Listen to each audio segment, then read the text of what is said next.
300만 원, 요양원 준비금. 며느리 통장에 적힌 이 두 단어가 13년 가족을 하루 만에 무너뜨렸습니다. 병실 침대 앞 나는 며느리 손을 잡고 울고 있었습니다. 미안해, 정말 미안해하지만 너무 늦었습니다. 모든 걸 알았을 때는 이미 늦어버렸습니다. 13년을 함께 산 며느리. 그 며느리가 몰래 모은 통장. 그 안에 적힌 요양원 준비금이라는 글자. 당신이라면 믿으셨을까요? 13년 전 며느리를 처음 본 날. 아들이 데려온 그 여자 박지은. 작은 키에 수줍은 미소. 어머니, 안녕하세요. 솔직히 걱정이었습니다. 이렇게 조용한 애가 우리 집에 적응할 수 있을까? 하지만 결혼식 날 며느리가 제 손을 꼭 잡았습니다. 어머니, 제가 잘 모시겠습니다. 떨리는 목소리였지만 그 눈빛은 진심이었습니다. 처음 몇 달은 서로 조심스러웠습니다. 어머니, 이렇게 하는 게 맞나요? 그래, 잘하고 있어. 하나씩 가르쳐 줬습니다. 김치 담그는 법, 된장찌개 끓이는 법. 그리고 며느리는 금방 배웠습니다. 아니, 금방을 넘어섰습니다. 3년째 되던 해, 내가 급성 맹장염으로 쓰러졌습니다. 아들은 출장 중, 며느리 혼자였습니다. 수술이 끝나고 눈을 떴을 때 제일 먼저 본 얼굴, 눈이 퉁퉁 부은 며느리였습니다. 어머니 다행이에요. 정말 다행이에요. 그때 알았습니다. 이 애는 진짜구나. 진짜 내 딸이구나. 5년이 지났습니다. 10년이 지났습니다. 매일 아침 7시. 어머니, 일어나세요. 밥 차렸어요. 따뜻한 국이 있는 아침. 함께 먹고, 함께 웃고, 함께 살았습니다. 저녁이면 함께 드라마를 봤습니다. 어머니는 젊었을 때 누구 좋아하셨어요? 아이고, 그런 건 왜 물어봐. 궁금해요. 말해주세요. 낄낄 웃으며 과거 이야기를 나눴습니다. 주말엔 함께 시장에 갔습니다. 어머니, 이거 좋아하시잖아요. 며느리는 늘 내가 좋아하는 걸 샀습니다. 너는 안 먹어? 저는 어머니 드시는 거 보는 게 좋아요. 13년, 4745일. 행복했습니다. 정말로 완벽했습니다. 우리 며느리 천사야, 천사. 동네 사람들에게 자랑했습니다. 그렇게 믿었습니다. 그런 날 그 서랍을 열기 전까지는요. 3주 전 10월 24일 화요일. 평범한 아침이었습니다. 어머니, 다녀올게요. 그래, 조심히 다녀와. 며느리가 출근하고 나 혼자 남았습니다. 청소나 해볼까? 안방 청소를 시작했습니다. 이불을 털고 옷장을 정리했습니다. 겨울옷을 꺼내야 할 때였습니다. 맨 밑 서랍. 그곳에 봉투 하나가 삐죽 나와 있었습니다. 뭐지? 무심코 꺼냈습니다. 두꺼운 봉투 안에 통장이 있었습니다. 이름 박지은, 며느리 통장이었습니다. 얼마나 모았을까? 궁금했습니다. 대견했습니다. 우리 며느리는 역시 알뜰하구나. 칭찬해 주려고 펼쳤습니다. 첫 페이지. 개설일 2023년 11월 15일. 첫 입금 50만 원. 김순자 병원비. 손이 멈췄습니다. 김순자. 그건 내 이름이었습니다. 김순자 약값 마이너스 12만 원, 김순자 검사비 마이너스 35만 원, 김순자 물리치료비 마이너스 60만 원, 김순자 휠체어 마이너스 45만 원, 김순자 간병비 준비 마이너스 80만 원. 모두 내 이름이었습니다. 심장이 빠르게 뛰기 시작했습니다. 휠체어? 간병비? 나는 건강한데 왜? 마지막 페이지를 넘겼습니다. 2024년 10월 15일. 요양원 준비금 마이너스 300만 원. 세상이 멈췄습니다. 요양원 준비금 300만 원. 통장이 손에서 떨어졌습니다. 나도 주저앉았습니다. 요양원 나를 요양원에 눈물이 났습니다. 왜일까요? 슬퍼서? 아니었습니다. 배신감이었습니다. 13년을 함께 살았습니다. 딸처럼 생각했습니다. 진짜 딸보다 더 아꼈습니다. 그런데 이게 뭡니까? 요양원 준비금이라니. 나를 버릴 준비를 하고 있었다니. 총 금액 800만 원.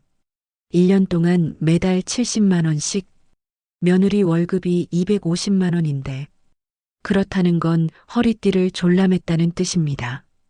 나를 버리기 위해 가슴이 찢어지는 것 같았습니다.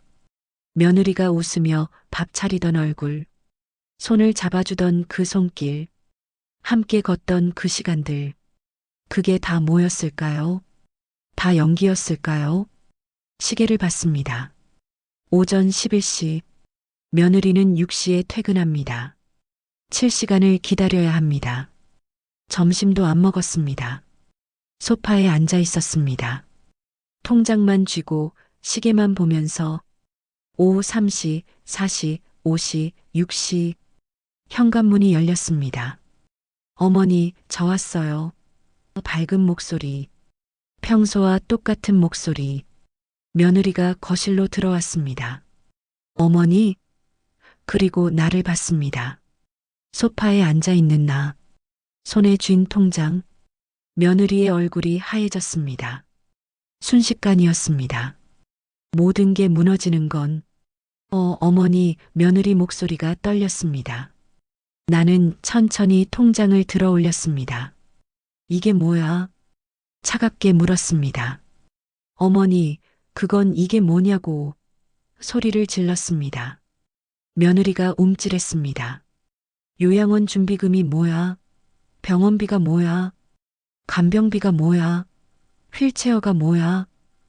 한 문장씩 내뱉을 때마다 눈물이 났습니다. 나를 요양원에 보낼 생각이었어? 며느리는 고개를 숙였습니다. 아무 말도 하지 않았습니다. 입술만 파르르 떨렸습니다. 그게 더 화가 났습니다. 말을 해봐. 변명이라도 해봐. 며느리가 고개를 들었습니다. 눈에 눈물이 고여 있었습니다. 어머니, 그게 아니에요. 그럼 뭐야? 제가 말을 잇지 못했습니다.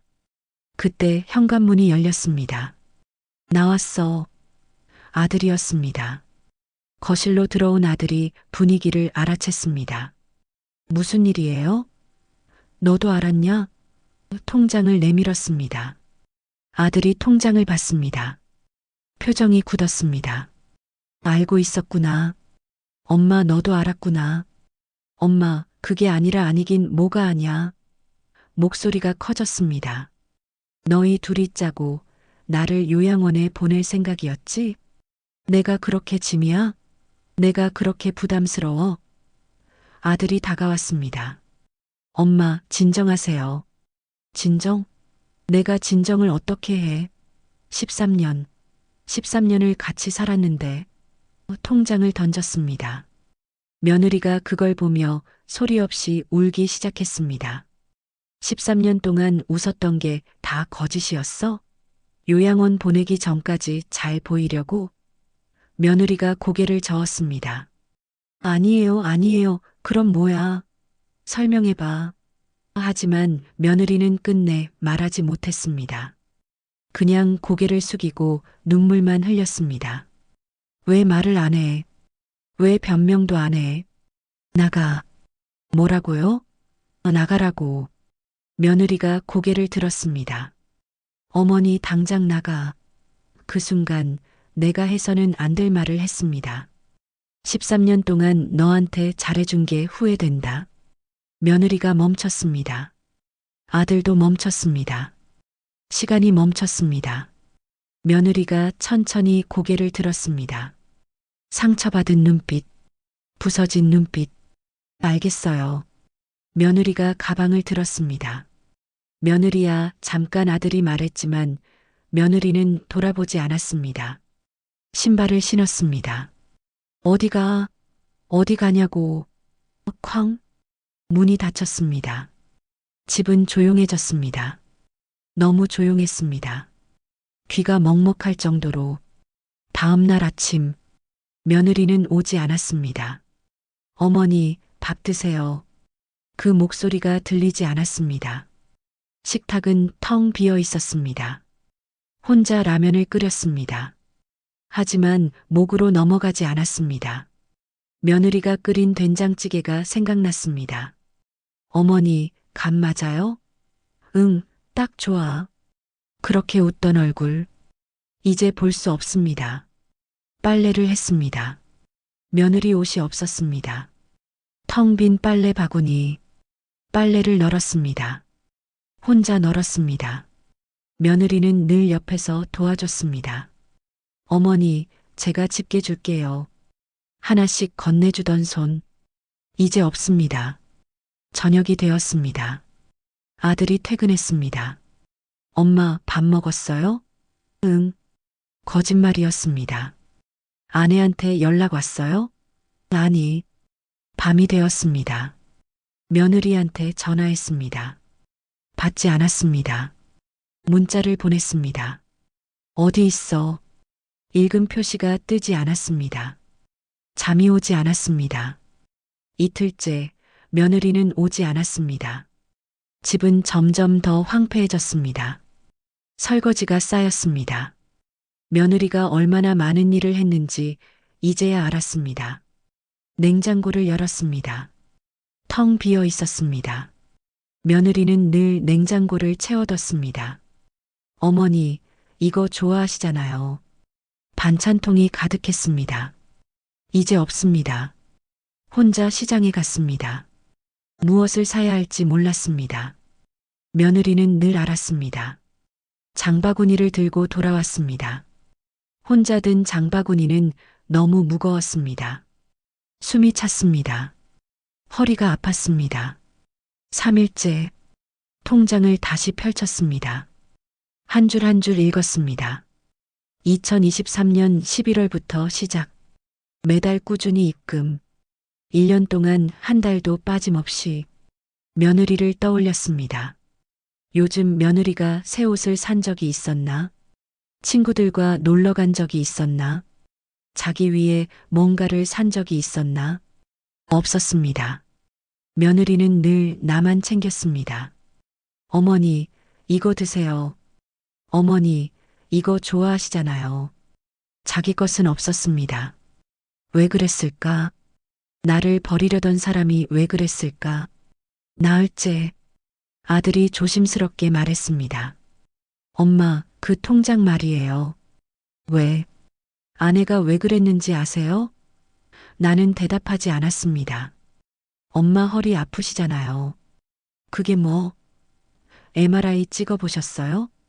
돈 아까워서 안 찍었어. 그래서요? 아들의 목소리가 떨렸습니다. 엄마가 병원 안 가시니까. 엄마가 돈 아깝다고 하시니까. 아내가 몰래 모으기 시작한 거예요. 심장이 쿵 내려앉았습니다. 뭐라고? 요양원 준비금이 아니에요. 엄마 수술비예요. 세상이 멈췄습니다. 수술비라고? 네. 허리 수술하시면 최소 500만 원은 든대요. 그래서 아내가 모으고 있었어요. 엄마 몰래. 눈물이 났습니다. 왜 말을 안 했어? 엄마가 돈 아깝다고 하실까 봐요. 엄마가 걱정하실까 봐요. 그래서 몰래 모은 거예요. 통장이 손에서 떨어졌습니다. 그런데 엄마가 그걸 발견하신 거죠. 요양원 준비금이라고 적혀 있으니까. 오해하신 거예요. 아내는 엄마가 보실까봐 일부러 그렇게 적어 놓은 거였어요. 모든 게 무너졌습니다.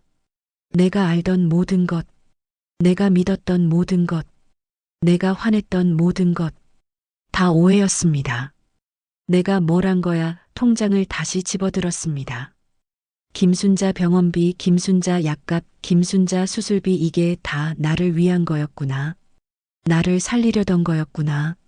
며느리 얼굴이 떠올랐습니다. 어머니, 그게 아니에요. 말하려던 얼굴. 나는 듣지 않았습니다. 소리만 질렀습니다. 13년 동안 너한테 잘해준 게 후회된다. 그 말, 돌이킬 수 없는 그 말. 미안해, 미안해하지만 이미 늦었습니다. 닷새째 되던 날, 오후 3시, 나는 소파에 앉아 있었습니다. 며느리한테 또 전화했습니다. 받지 않았습니다. 100번도 넘게 전화했습니다. 문자도 50통 넘게 보냈습니다. 미안해, 잘못했어, 돌아와, 제발 모두 읽지 않았습니다. 그때였습니다. 전화벨이 울렸습니다. 낯선 번호였습니다. 혹시 며느리일까? 황급히 받았습니다. 여보세요? 김순자 어르신 댁 맞으신가요? 낯선 여자 목소리였습니다. 네, 그런데요. 여기 병원 응급실입니다. 심장이 멈췄습니다. 박지은님의 보호자시죠? 네, 지금 빨리 오셔야 할 것 같습니다. 무슨 일인데요? 환자분이 쓰러지셔서 응급실에 계십니다. 전화가 끊겼습니다. 손이 떨렸습니다. 온몸이 떨렸습니다. 가방을 집어들었습니다. 현관으로 뛰었습니다. 엘리베이터를 탔습니다. 너무 느렸습니다. 계단으로 뛰어내려갔습니다. 5층에서 1층까지 숨이 찼습니다. 허리가 아팠습니다. 하지만 멈출 수 없었습니다. 택시를 잡았습니다. 병원이요. 빨리요. 차가 달렸습니다. 신호등이 빨간불이었습니다. 제발 손을 모았습니다. 기도했습니다. 아무 일 없게 해주세요. 내가 잘못했어요. 며느리는 아무 잘못 없어요. 눈물이 났습니다. 15분이 1시간처럼 느껴졌습니다. 병원에 도착했습니다. 응급실로 뛰었습니다. 박지은 어디 있어요? 6번 침대입니다. 뛰었습니다. 복도를 뛰었습니다. 커튼을 젖혔습니다. 그리고 그곳에 창백한 얼굴의 며느리가 누워 있었습니다. 수액줄이 팔에 꽂혀 있었습니다. 산소 마스크를 쓰고 있었습니다. 눈을 감고 있었습니다. 며느리야, 다가갔습니다. 손을 잡았습니다. 차가웠습니다. 얼음장처럼 차가웠습니다. 며느리야, 눈물이 뚝뚝 떨어졌습니다. 의사가 다가왔습니다. 보호자시죠? 네, 제가 시어머니입니다. 환자분과 상담 좀 해야 할 것 같은데요. 진지한 표정이었습니다. 환자분, 위암입니다. 머리가 하얘졌습니다. 네, 위암 3기 말입니다. 가족분들께 말씀 안 하셨나요? 다리에 힘이 풀렸습니다. 위암이라고요? 네, 꽤 진행된 상태입니다. 언제부터? 최소 1년 이상 됐을 겁니다. 치료를 미루신 것 같아요. 1년 동안 이 아이가 아팠다고. 보호자분, 환자분 가방이 여기 있는데요. 안에 편지가 있더라고요. 가방을 건넸습니다. 열었습니다. 안에 봉투가 하나 있었습니다. 어머니께 며느리 글씨였습니다. 봉투를 열었습니다. 편지를 꺼냈습니다. 떨리는 손으로 읽기 시작했습니다. 어머니, 이 편지를 읽고 계시다면 제가 많이 아픈가 봐요. 첫 줄부터 눈물이 났습니다. 미안해요, 어머니. 말씀 못 드려서 1년 전에 알았어요. 위암이라는 걸. 하지만 말씀드릴 수 없었어요. 어머니가 걱정하실까봐. 손이 떨렸습니다. 어머니, 저 돈 모으고 있었어요. 어머니 허리 수술비요. 어머니가 아프신 거 알고 있었어요. 밤마다 신음소리 들렸어요. 하지만 병원 안 가시잖아요. 돈 아깝다고. 눈물이 편지에 떨어졌습니다. 그래서 제가 모으기로 했어요. 매달 70만 원씩. 점심값 아끼고, 옷 안 사고, 친구 만남 줄이고. 하나도 힘들지 않았어요. 어머니를 위한 거니까. 글자가 흐려졌습니다. 눈물 때문에. 요양원 준비금이라고 적어놓은 건 어머니가 보실까봐 그랬어요. 수술비라고 적으면 어머니가 아실까봐. 죄송해요. 어머니, 저 13년 정말 행복했어요. 처음 우리 집에 왔을 때 어머니가 손 잡아주셨잖아요. 그때부터 어머니는 제 진짜 엄마였어요. 제 친엄마는 제가 10살 때 돌아가셨어요. 그 후로 엄마라는 존재가 없었어요. 외로웠어요. 그런데 어머니를 만났어요. 어머니가 김치 담그는 법 가르쳐 주실 때, 어머니가 밤에 이불 덮어 주실 때, 어머니가 제 이름 부르실 때, 저는 다시 딸이 된 기분이었어요. 손이 떨려서 편지를 잡을 수 없었습니다. 어머니, 아프게 해서 미안해요. 통장 들킨 게 미안해요. 오해하게 만든 게 미안해요. 하지만 한 가지만은 알아주세요. 13년 단 하루도 연기한 적 없어요. 어머니 사랑한 거 진심이었어요. 어머니가 제 엄마인 거. 흑흑.